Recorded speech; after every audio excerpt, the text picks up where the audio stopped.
I never thought it would end like that. No shouting, no tears, just the scratch of a pen and the cold tap of paper being slid across a glass table. My name is Mark Foster. I'm 43 years old, living in downtown Chicago. Or at least I was, until today. Carla sat across from me at our condo's glass dining table, the city skyline stretching out behind her like some smug witness. She was in one of her stiff gray blazers, hair twisted back in that lawyer-perfect knot. Not a strand out of place. That same look she wore in court, or when she was done with something. The divorce papers were already stacked neatly in front of her, high-end pen resting beside them like an accessory. She didn't look at me when she spoke. I'm finally free, she said, flipping to the last page and placing a sticky note beside the signature line. And you, well, you've been gone for a long time anyway. It wasn't a statement. It was a punch in a sentence. I didn't flinch. That's what she wanted. A win. A reaction. Instead, I picked up the pen, uncapped it, and signed my name. Once. Then again. Then a third time. Each signature felt like closing a casket. She sat back, I scanning the room like she was already somewhere else. Maybe she was. Carla never stayed rooted to anything too long. She used to say roots made her feel stuck. That was back when we were young and didn't know what stuck actually looked like. I stared at the paper for a second before pushing it back across the table. That was it. 21 years boiled down to a few lines of legalese. My eyes drifted around the condo. The same space we had painted together after we moved in. I remember her standing on the stepladder in old jeans and a bandana, arguing about whether we should go with gray or stormy ash. We grieved in this room when her mom died. We fought in this room when we couldn't get pregnant. Then we stopped talking altogether and just lived around each other. Carla gathered the papers like she was closing a briefcase, slid them into a leather folder, and stood up. She walked to the door without saying anything else, then paused with her hand on the knob. You always hated confrontation, she said, glancing over her shoulder. Guess that makes this easy for you. Still, I said nothing. Just watched her go. She clicked down the hallway in those sharp heels, the kind that made her an inch taller than me. She'd always liked that. Used to joke that it kept me on edge. I walked to the balcony window as her car pulled away. Sure enough, she didn't drive off right away. She parked across the street and just sat there, watching, waiting to see if I'd fall apart, punch a wall, cry. But I didn't give her the show. I just stood still, arms crossed, until she finally gave up and drove away. And for the first time in years, the condo was quiet. Too quiet. The kind of quiet that used to make me feel trapped. But not today. Today, it felt like a start. The new apartment didn't have a view. It didn't have much of anything, really. A converted warehouse space with high ceilings and hollow floors that echoed every footstep. But it was mine. I moved in on a Tuesday. Carried the boxes myself, one trip at a time. No movers. No help. I didn't want anyone touching my things or what was left of them. The only things I brought from the condo were clothes, my toothbrush, and a frying pan. That was intentional. I didn't want any of the us stuff. Not the framed trip photos, not the fancy wine glasses, not the espresso machine that never worked right, but we kept anyway because Carla said it looked good on the counter. This place started blank. And I liked it that way. I went to Target the next day and bought everything new. A full set of plain white dishes, 2 navy bath towels, a set of utensils that came wrapped in molded plastic. Picked out a cheap black shower curtain with no pattern.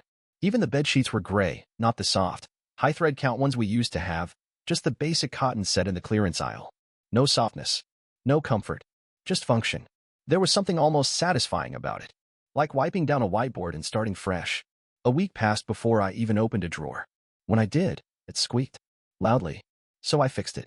Then I fixed the leaky faucet. Then I swapped out the flickering hallway bulb and hung blackout curtains in the bedroom. Little things. Mundane, boring, simple things. But each task felt like proof. I could take care of myself. On my terms. Without her. The apartment was quiet, but the world wasn't. My phone lit up every couple days with screenshots from friends. Carla's Instagram had come back to life. Full bloom. First post, a photo of her toes in white sand. Finally breathing again. Then came the champagne glass clink on a rooftop patio. Then, a photo of her at a gallery opening with some man I didn't recognize. He looked like a finance bro with 2 perfect stubble and loafers worn without socks. The captions were all in that same curated tone she always used. New energy. New circles. No regrets. Friends dropped her posts into our old group chats like they were tossing grenades. Yikes, did you see this one? Damn, she's thriving. But I didn't feel anything. Not sadness. Not jealousy. Just nothing. Her happiness looked like it came from a stock photo library. And maybe that's all it ever was, filtered moments arranged to look like a life well lived. I didn't reply to any of the group texts. Just muted the chat and went back to screwing in a new light fixture. I started a habit of walking to the corner bodega at night, even if I didn't need anything. Just to move. just to do something. I'd pick up a bag of chips, maybe some batteries, and head back up to my third-floor unit. No elevator. Just metal stairs and the sound of my own breath. Sometimes, when I opened the door, I'd imagine Carla standing there, tilting her head and saying, "This place looks like a storage unit." But she wasn't there. And the silence didn't feel like punishment anymore. It felt like space. Room to rebuild, not the life we had, but something smaller. Something mine. I wasn't expecting anyone when the knock came. It was a Saturday, sometime after 3. I was on the floor with an Allen wrench, halfway through assembling a narrow console table I didn't really need. Just wanted something against the wall. Some kind of structure. Another knock. 3 quick taps. Confident. I wiped my hands on a towel and opened the door. "Wow," she said, smiling like she'd already made up her mind about me. "This place looks exactly like you moved in last night." I blinked. "Julia." She pushed her sunglasses up on her head. Surprised? A little, yeah. I hadn't seen her in, 10 years? Maybe more. We were in the same friend group in college, overlapping classes, late-night study sessions at the library. She always had paint on her jeans and Post-it notes stuck to her laptop. Last I heard, she was doing design work out in Seattle. "What are you doing here?" I asked. "I moved back," she said, brushing past me without waiting for an invitation. "Opened a studio over on Fulton. Small space. Big dreams." I stood there for a second before quietly closing the door. She turned in a slow circle, taking in the apartment. "You live here?" "Yeah." Her mouth tightened. "Mark, it's a tomb. That's kind of the point." She walked over to the narrow kitchen and set down the thing she was holding, a tiny potted succulent in a bright yellow ceramic pot. "For the windowsill. His name's Alfredo." "You name your plants?" "I do. Keeps them alive longer." I stared at the pot. It looked like it had a personality. "You didn't have to." "I know," she cut in. "But you look like someone who might be in danger of drowning in beige." Julia had always been like that. Direct, but never mean. She wandered into the living area, towing the corner of the area rug I bought on clearance. "This all you got?" "For now." She raised an eyebrow. "You planning to add anything that doesn't look like it was issued by a rental office?" I wasn't planning much of anything, honestly. "Well, that's about to change," she said. "You got coffee?" I gestured to the drip pot on the counter. She poured herself a cup and sat cross-legged on the floor like it was the most natural thing in the world. And just like that, we started talking. We didn't mention Carla. Not once. Instead, we talked about her studio, my job, old professors, mutual friends we'd lost touch with. And for the first time in a long while, the apartment didn't feel so hollow. Over the next few weeks, Julia kept showing up. Sometimes with throw pillows. Sometimes with framed art. Once, she brought a string of warm lights and a drill. "This isn't decorating," she said. "It's mood CPR." We started hitting thrift shops on Saturdays. I followed her through aisles of dusty end tables and crooked mirrors. She picked things up, judged them, put them back. Sometimes I'd catch her watching me, like she was measuring something more than the furniture. It never felt like anything was being pushed. Just eased into place. Little by little. And maybe that's all healing really is. Not a grand gesture. Just someone sitting on your floor, drinking your terrible coffee, and reminding you that life is color, even if you're not ready to see it yet. It happened on a Sunday afternoon, outside a coffee shop on Milwaukee Avenue. One of those crisp fall days where the city feels more alive than usual. Julia and I had just finished browsing a flea market, and she insisted we stop for chai lattes. We were sitting at a sidewalk table, sunlight bouncing off the windows behind us, a little tin bucket of sugar packets between us. She was laughing, really laughing about a story from college I barely remembered until she brought it up. Something about a group project gone sideways and a foam board presentation that caught fire in the quad. That's when I saw her. Carla.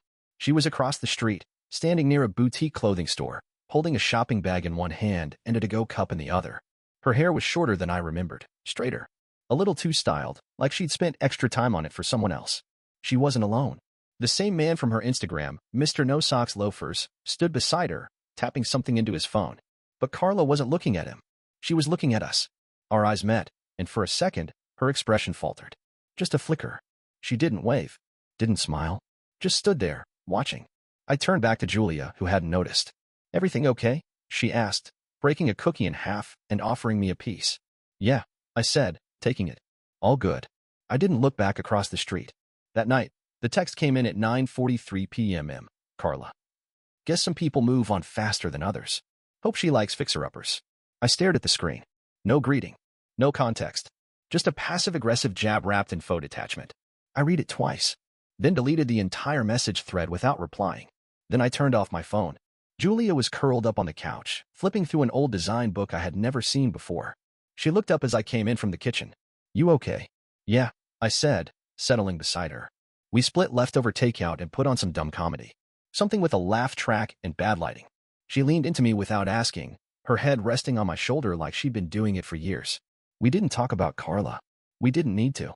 Because in that quiet, ordinary evening on a second-hand couch with a half-eaten container of noodles between us, something shifted. I wasn't surviving anymore. I was beginning. It started as a throwaway idea. We were sitting in Julia's studio, surrounded by swatches and paper coffee cups, when I mentioned it. She was going on about a kitchen remodel she was managing, the kind with clients who wanted Tuscan chic, but couldn't point out Tuscany on a map. I've got a project you'd love, I said, half joking. Old bones, high ceilings, great location, a lot of bad energy. She looked up. Is this a design pitch or a therapy session? I smiled. The condo. The one I left behind. Julia straightened. You still have access? Technically, yeah. We agreed to sell it eventually, but neither of us wanted to deal with it right after the split. So it's just been sitting there. Empty. She leaned forward. Are you serious? I was half serious, I said. Now I'm not sure. Julia's eyes lit up like I'd handed her blueprints and an open budget. Flip it. What? You heard me. Flip it. It's a clean slate, it's got emotional baggage, and it's probably screaming for better lighting. We can turn it into something new. I blinked. You'd want to do that? I'd love to do that. So we did. We called a real estate agent and got the keys back. The place hadn't changed. Same cabinets. Same light fixtures.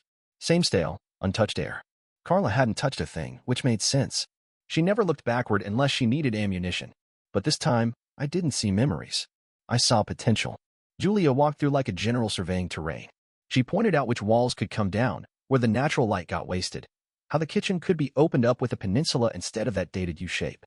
I followed behind her with a notebook, jotting down whatever she said, pretending I understood half of it. There were moments, walking through the bedroom, or opening the bathroom cabinet and seeing a bottle of her old perfume, where I expected to feel something. Grief. Anger. Nostalgia. But it never came. Because I wasn't there to mourn the past. I was there to change it. We got to work. Julia handled the design, soft neutrals, modern fixtures, subtle gold finishes that made the place feel warmer without trying too hard. I handled the grunt work, hauling out furniture, coordinating with contractors, making late-night supply runs. It felt good, productive, clean. One afternoon, while Julia was sketching cabinet layouts at the kitchen island, I got a text from a mutual friend. Just a screenshot. Carla's post. Captioned. Some people just can't let go. But I guess flipping your past is cheaper than therapy. I showed it to Julia. She smirked. Sounds like someone's not as free as she pretended. She thought the condo would rot, I said. She wanted it too. Julia didn't say anything. She just turned the page on her sketchpad. That night, we stayed late at the condo, painting trim by lamplight and eating Chinese takeout on the floor. The space smelled like fresh wood and ginger chicken. We didn't talk much. Didn't need to. The place wasn't haunted anymore. It was being rewritten. By us. And maybe, for the first time, I understood what rebuilding actually looked like. It wasn't about revenge. It wasn't about showing Carla anything. It was about choosing what stayed and what absolutely didn't. The first time Carla texted me again, it was about a book. Hey, did I leave that Murakami novel in the nightstand drawer? I think it was the one with the cats. No greeting. No sign of the last year that had passed between us. Just a casual question like we were still rotating each other's things between shelves. I replied 3 hours later. I'll check. I didn't. I knew it wasn't there. I also knew the message wasn't really about the book. She started finding other reasons. A missing watch. A framed certificate she might have left in the storage unit. An old box of cables she'd never used once. Each message came with a paper-thin excuse, a nudge, not quite friendly, not quite hostile. I kept my responses short. Dry. Logistics only. Sure. I'll leave it with the front desk. Don't have it. Checked again. Nothing here.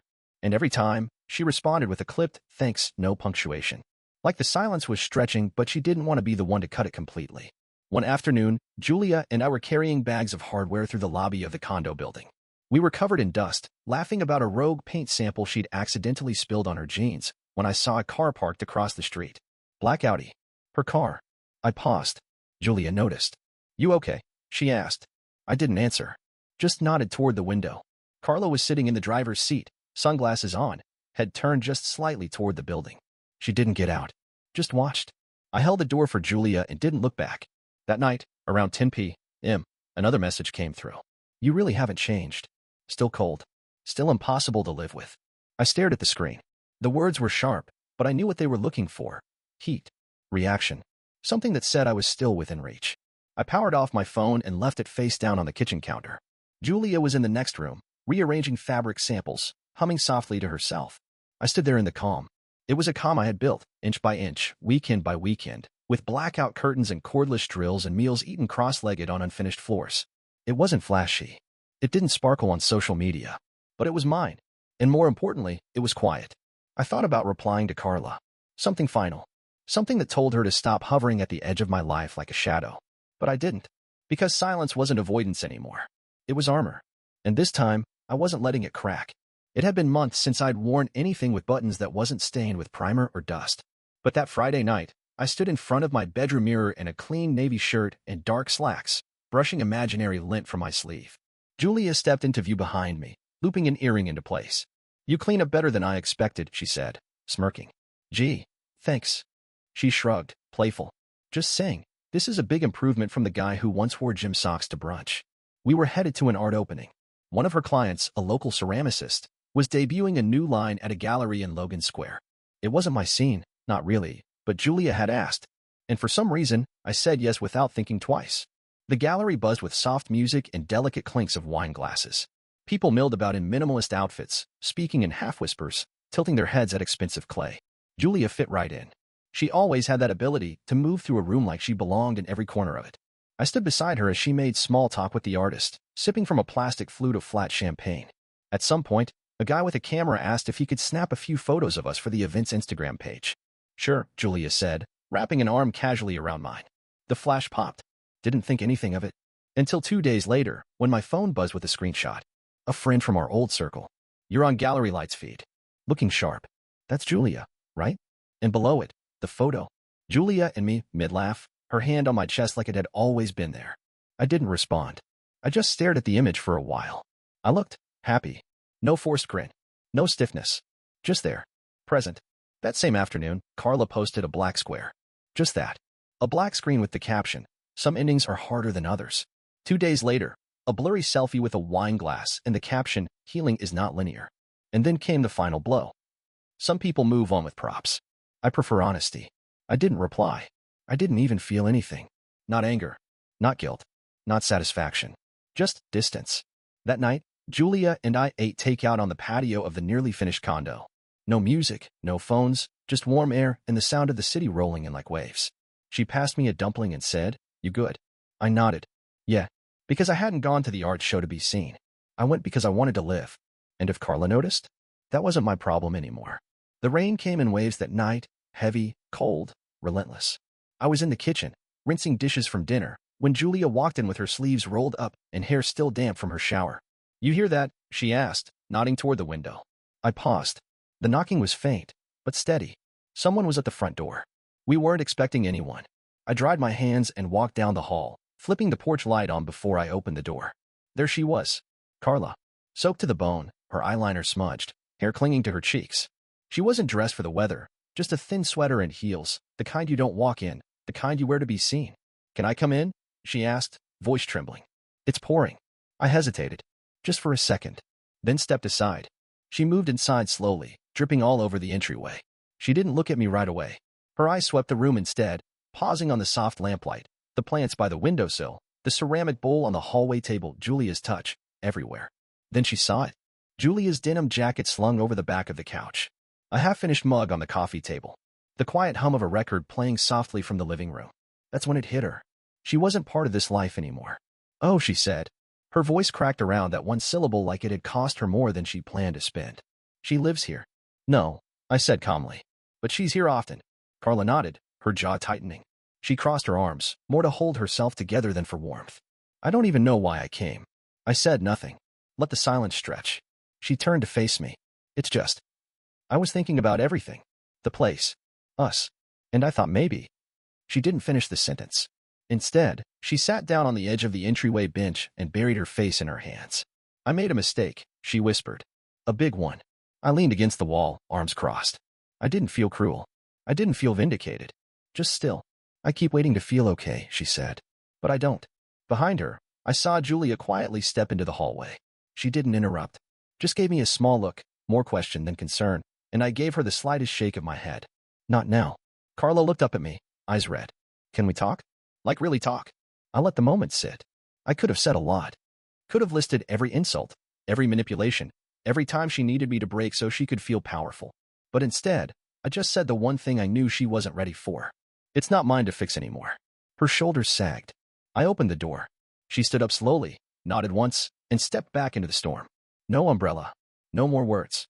I watched as she walked to her car and sat there, not starting it, just gripping the wheel. When I turned around, Julia was still standing there, arms loose at her sides. She didn't ask anything, just walked over and gently laced her fingers through mine. And in the quiet after Carla left, the condo felt warmer somehow, like we'd finally closed a door that needed closing. The story started small. A mutual friend texted me late one night. "Hey, just a heads up, Carla's been talking. Says the condo flip was your idea of revenge." I didn't reply. Another message, different friend. "She's calling Julia a homewrecker now. Says you two started before the papers were even signed." That one made me laugh out loud. It wasn't just gossip. It was strategy. Carla was spinning her own version of things, twisting facts into whatever shape made her look like the bruised one, the betrayed one. Classic Carla, control the narrative before the silence fills it with something honest. She didn't tag me directly. She was smarter than that. But her social media turned into a parade of vague barbs and wine glass selfies. A black and white post with a glass of Pinot. Some people only look like grown-ups. Deep down, they're still just cowards. A blurry photo of her dog, captioned, "He's the only one who doesn't lie to me." And the one that made me shake my head. A photo of the condo mid-renovation from God knows when with the caption, "They tore it apart." Just like everything else. Julia saw it all. She was tagged in one of the comment threads by someone trying to stir the pot. She raised an eyebrow as she scrolled through her phone. "Cute," she said, voice flat. "Apparently I seduced you somewhere between fixing cabinet hinges and shopping for grout." "Busy week," I said, deadpan. We both chuckled. But underneath that, I could feel the tension. Not fear. Not drama. Just quiet fatigue. "This doesn't bother you?" she asked. "Used to," I said. "But not anymore." Because here's the thing about people like Carla. They assume the loudest version wins. They believe if they talk enough, post enough, eventually the world will forget who they really are. But people notice. They always do. A college buddy I hadn't spoken to in a year texted me. "Hey man, I saw some of Carla's stuff. She okay? It all sounds kinda off." A friend of hers, someone who once defended her every move, messaged me privately. "I don't know what's going on, but she's unraveling. You did the right thing." And through it all, I stayed silent. Because sometimes, silence isn't weakness. Sometimes, it's proof you've moved past the need to explain. Julia and I kept working. We added final touches to the condo, matte black fixtures, soft pendant lights, a few pieces of art that actually meant something. One evening, she looked up from her sketchpad and said, "She thought she was the center of your world, didn't she?" I nodded. She overestimated her gravity. And just like that, we both understood. Carla wasn't orbiting around me anymore. She was drifting. Alone. And I had nothing left to give. The condo didn't look anything like the place I used to live in. The walls were brighter. The windows let in more light. Even the air felt different, not sterile like before, but warm, lived in, real. Julia stood in the middle of the open floor plan with a hand on her hip, quietly admiring her own work. "I've got to admit," she said, "this turned out better than I pictured." I nodded. It's almost hard to believe it's the same space. We were waiting on the buyers, a young couple, just married, expecting their first kid in a few months. They had fallen in love with the place the second they walked in. She touched the kitchen counter like it was a dream. He asked about the wiring like someone who planned to stay long enough to care. They were exactly who this place needed. We sat at the kitchen island with the realtor while the final papers were signed. Julia sipped her coffee, legs crossed, calm as ever. I was quieter, pen in hand, eyes on the line where I had to sign away the last thing still tethered to my old life. I signed. And just like that, it was no longer mine. But it didn't feel like a loss. Not this time. The buyer, a guy named Nate, shook my hand. "It just feels like a future in here, you know? Like things could really happen here." I smiled. "That's the idea." After they left, Julia and I stayed for a few minutes longer, just to take it in one last time. The echo was gone. The space wasn't empty, it was cleared, like a slate ready to be filled with new mistakes, new joy, new everything. On the way back down to the car, I checked my phone. A new message. "Carla. Congratulations on the sale." That was it. No punctuation. No emoji. Just clean, cold, and impersonal. Like a handshake you give someone you never want to see again. I didn't respond. I deleted it instead. In the parking garage, Julia tossed the keys to the condo onto the dashboard of my truck. "How do you feel?" I thought about it. Not triumphant. Not angry. Just clean. "I feel done," I said. That night, We sat on my apartment couch, the one she helped pick out. The place still had blank walls and unfinished corners, but it didn't feel empty anymore. We didn't talk much, just existed, side by side, in the kind of quiet that feels earned. No bitterness, no revenge, no need to look back. What I had built on purpose. And for once, there was nothing left to fix.